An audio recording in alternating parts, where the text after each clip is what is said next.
هاي، ازيكم؟ انا رندا. هنعمل مع بعض النهارده لانكشاير بطريقه حلوه وسريعه ومضمونه. دي كوبايه، انا حطيت هنا كوبايه زبده، ودي نص كوبايه. هحط كوبايه ونص زبده او سمنه زي ما انت عايزه.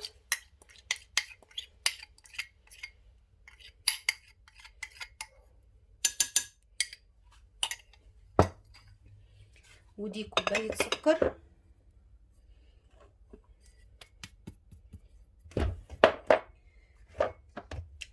هنعوز كوبايه ونص كوبايه ونص زبده او كوبايه ونص سمنه. تنفع زبده وتنفع سمنه. كوبايه سكر، هنعوز 3 بيضات، فانيليا وبيكنج باودر، وهنعوز كوبايه نشا و3 كوبايات دقيق. وممكن ناخد اكتر من 3 كوبايات، ممكن ناخد اقل على حسب نوع الدقيق بيكون ايه. اول حاجه طبعا هضرب بشويش عشان ما اخليهاش السكر البودر يطير معايا. طبعا انا بشغل الفرن دلوقتي، على ما اخلص تكون الفرن بتاعتي سخنت.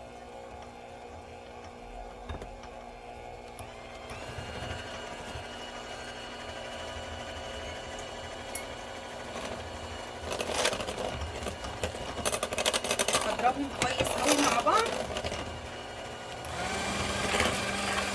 لغايه ما يبقى معايا الشكل كريمي بالشكل ده. هحط الفانيليا تقريبا نص معلقه، وده النوع اللي انا بستخدمه، بجيبه من كاسكو.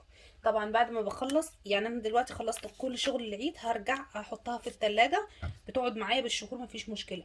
وهحط هنا بيضه دول 3، فهحط كل واحده واضرب. اول ما يختفوا انزل بالتانية.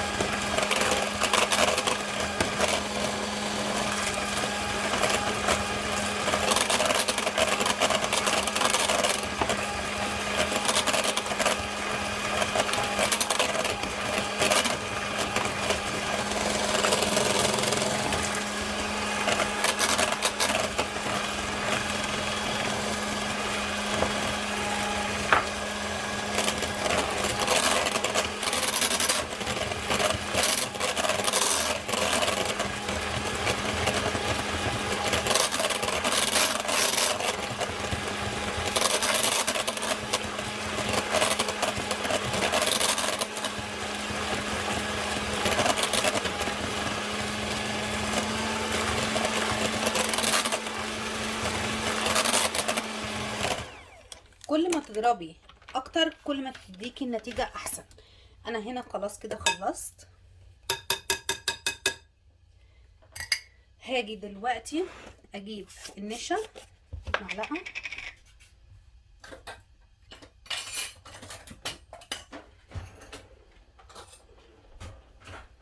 ونعبي كوبايه النشا. النشا هتلاقوها في اي سوبر ماركت عادي، انا جايباه من الويل مارت لو انتي هنا في امريكا.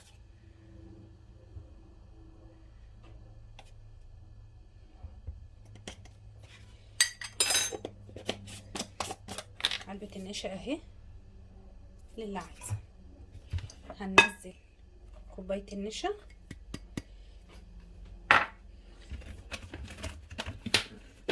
هنحط بصوا نص معلقة من الخميرة البيكنج باودر. البيكنج باودر انا بخليه من بره، ما بخليهوش في التلاجة. هضرب هنا كده بالراحة عشان بيطير. النشا عامل زي السكر البودر بالظبط، بيطير.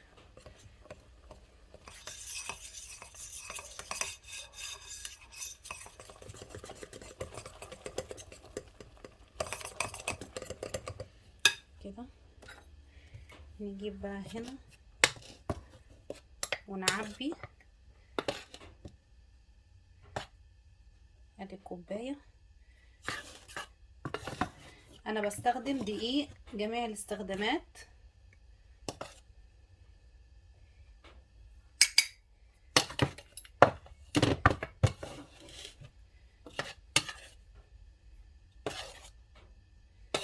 هعبي التالتة وهخليها عشان لو عوزتها كلها او لا. نقلب ده.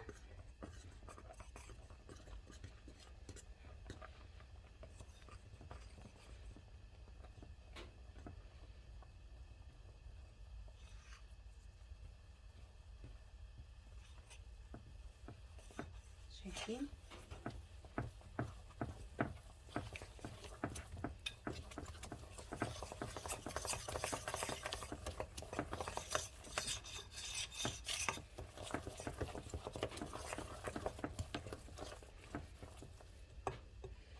هنحط نصها.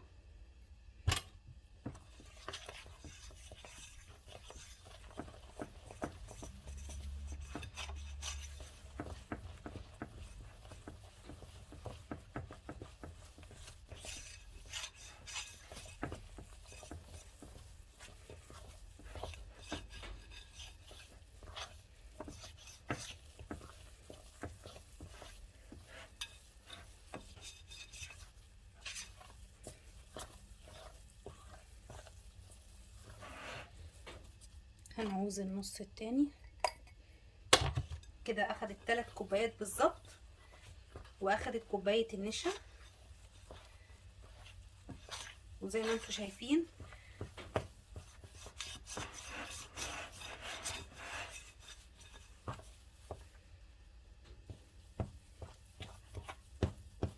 انا بصراحه مش عايزه احط ايدي، بس هي اوريدي كده خلاص اتعجنت كويس قوي.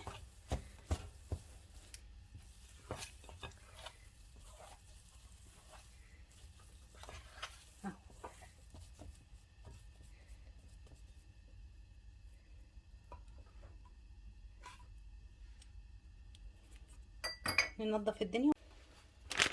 هنا جبت انا كيس الحلواني وهحط العجينه. طبعا ممكن تعمليها بالكيس الحلواني وممكن تعمليها بايدك براحتك. انا بحب بصراحه الكيس الحلواني، اسهل واسرع بكتير قوي.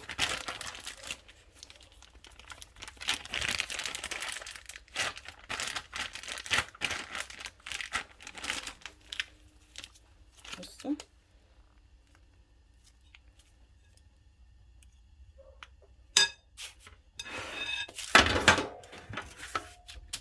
هنيجي هنا ونبدأ.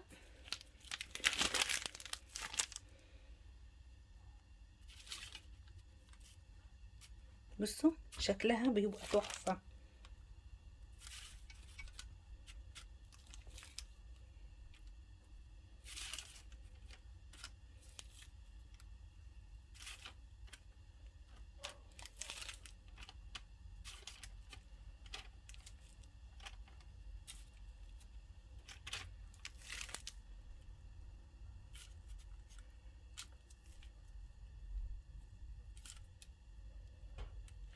طبعا انا بخبزها على درجة حرارة 500.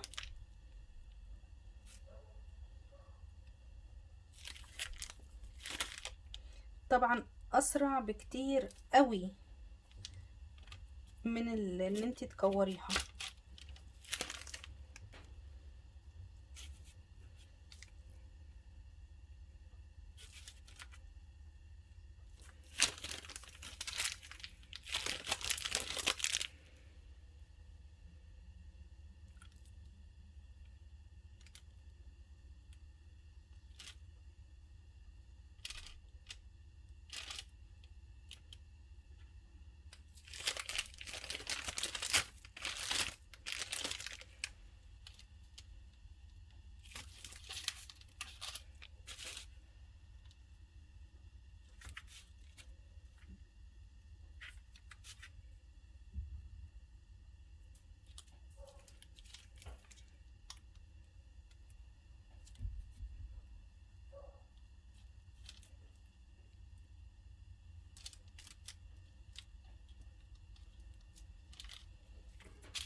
بعد ما بقطع بدوس بس دوسة خفيفة قوي، دي صغيرة قوي هشيلها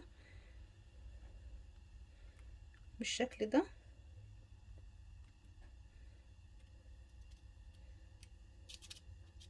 سوي بس الشراشيب اللي بتطلع من فوق. هخلص كل الكمية بالشكل ده وهخبزها وهوريكم وانا بخبزها ازاي والشكل النهائي ليها. بالشكل ده بطيبه من تحت، اول ما بيحمر برفعه على طول لفوق زي اي غبيز عادي. هنا طلع اهو زي ما انتم شايفين، مش مشقق ولا اي حاجة. دول اللي قاعدين انا هكورهم، هوريكم الشكل النهائي بعد ما اخلص. طيب انا لزقت هنا شوية من اللانكشاير، هوريكم ازاي عملتهم بكل سهولة وطريقة اسهل. بجيب واحط كده ارصهم جنب بعض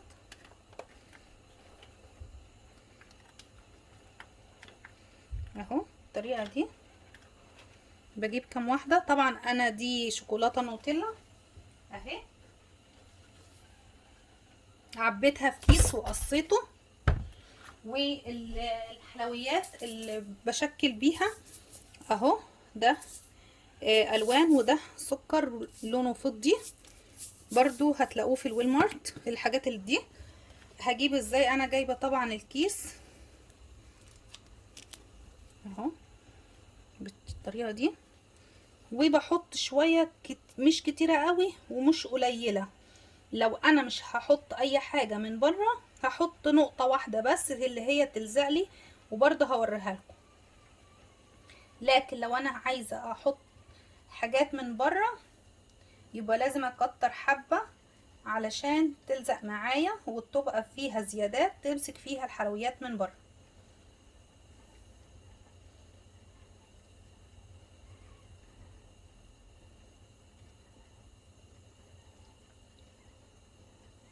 الطريقه دي هتلاقيها سهله جدا وتنجز معاكي وتعمل معاكي كميه بكل سهوله.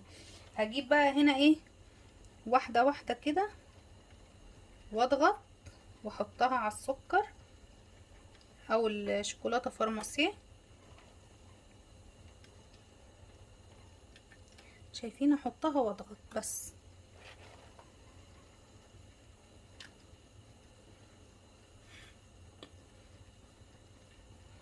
هتلاقوا خلصته بسرعه. طبعا انا عامله احجام صغيره، حجمها صدقوني صغير قوي.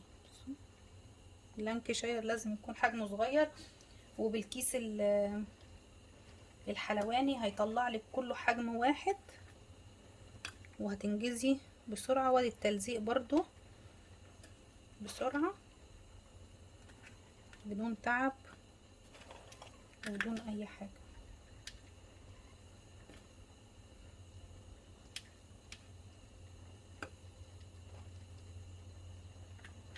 اهو. نيجي هنا نرش كده من فوق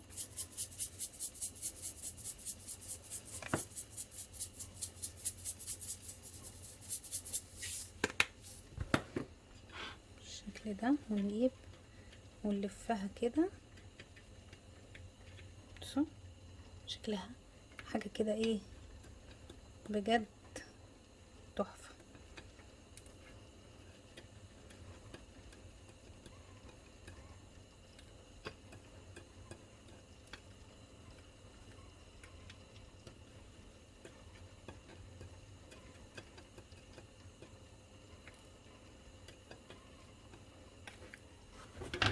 انضف بس صباعي، لازم يكون معايا منديل على طول عشان اي شوكولاتة تطلع.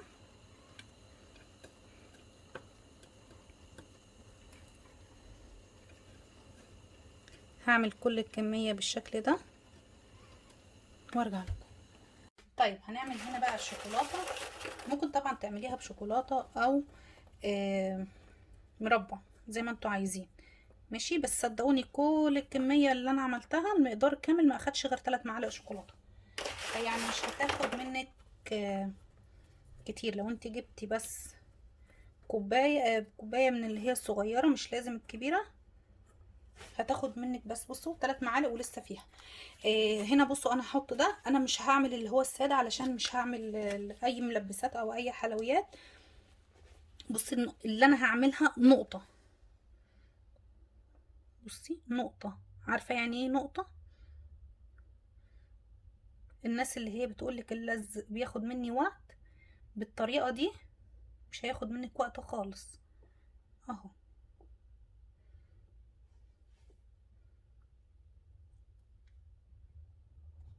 هوريكي هنعمل كام واحده في اقل وقت.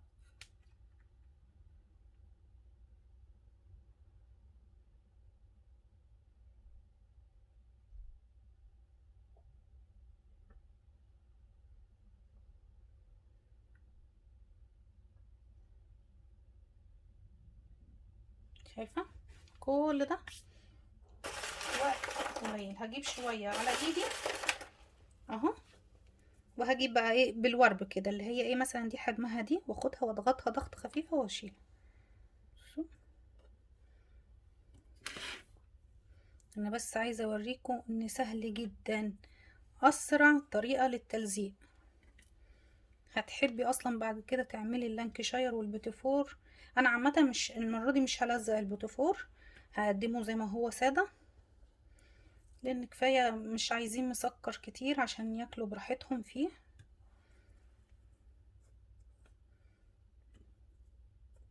بصي تعملي الكميه في 1 2 3،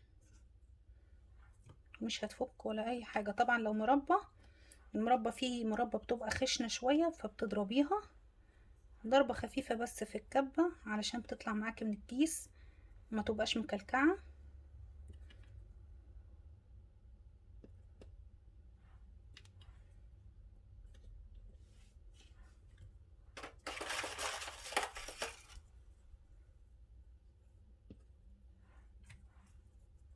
عايزه بس ايه بجد طريقه سريعه جدا، مش هتاخد وقت خالص.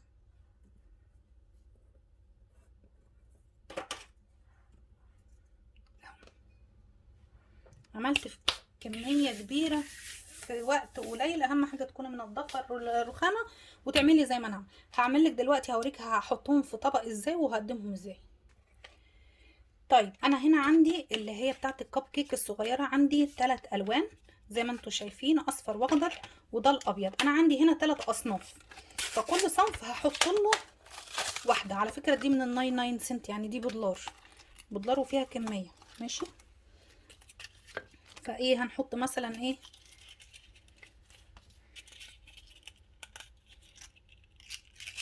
الاصفر هنحط له صنف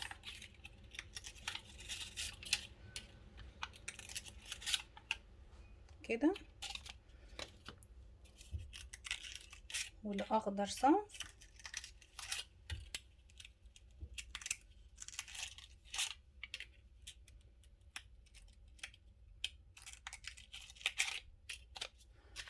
والابيض هنحط له صنف.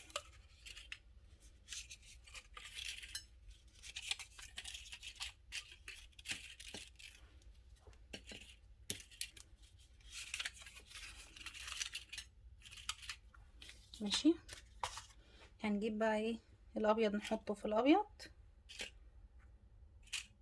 ممكن نغير الطبق لو حسينا الطبق صغير، وده هنا اللي بيلمع ده شكله رهيب. هنا اخضر اوكي.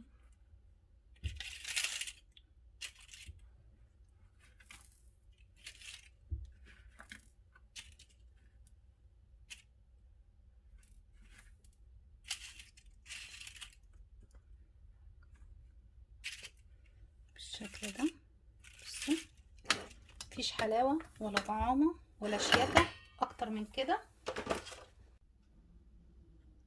وبكده اكون خلاص خلصت. زي ما انتوا شايفين بجد مفيش لا جمال ولا حلاوه ولا اطعم من كده. اتمنى ان انتوا تجربوا الطريقه وان شاء الله تعجبكم. ما تنسوش تشتركوا في القناه وتفعلوا زر الجرس، لايك وشير وتعليق حلو زيكم، واستنوني في فيديو جديد مع رندا باشا.